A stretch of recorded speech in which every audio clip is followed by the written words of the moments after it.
Hi everyone and welcome to Poetry Matters. Today we're going to be talking about a poem by Gwendolyn Brooks called The Sermon on the Warpland. I'm Mackenzie. And this is Hadley. So let's get started.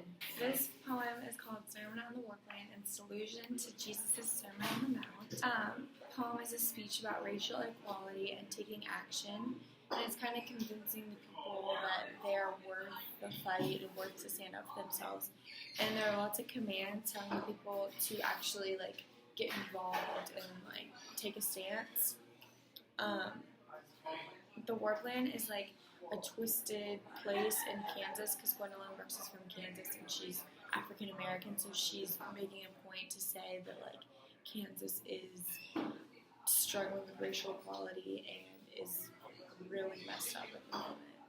The structure of this poem is kind of interesting because it only has about 2 sentences that are actually the narrator, and the rest is a quote from the sermon who's preaching his sermon upon the Warpland. Yes. Also, she uses a lot of exclamations, kind of driving her point home, so it really feels like a speech.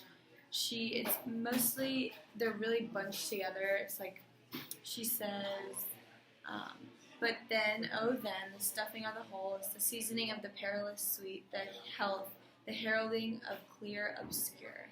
And I think she's just trying to drive it home that they need to stand up for themselves and they need to, the world would be better for them if they stood up and took action against racial segregation. And it's also saying that he's a powerful preacher since he's using lots of explanations, so maybe he's yelling and it creates a better image in your mind of what's happening. The last stanza is about the people building churches, and this kind of shows that they're on a different level than other types of races because they can't actually build a church, they have to have it more as an idea.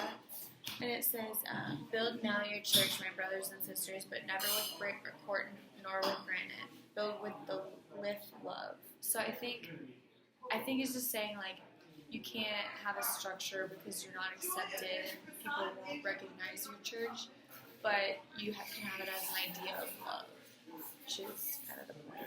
There's a sense of companionship and brothership among the church community, but there isn't a physical structure for them to hold their sermons and stuff. This poem uses a lot of alliterations. Some examples of these would be single sermon, several strengths, black and black, revile the river, hell and health, health and the heralding, complete and continuous. So lots of alliterations. What alliteration does to a literary work is that it intensifies ideas by emphasizing key words. So these things stick out more in the passage and makes them seem more important because they are. Thank y'all for watching, and we'll see you in our next video where we're going to be talking about, I don't know yet, so subscribe. You'll have to wait and see. Subscribe. Bye. Some interesting words. What is this called? So interesting words. Yeah.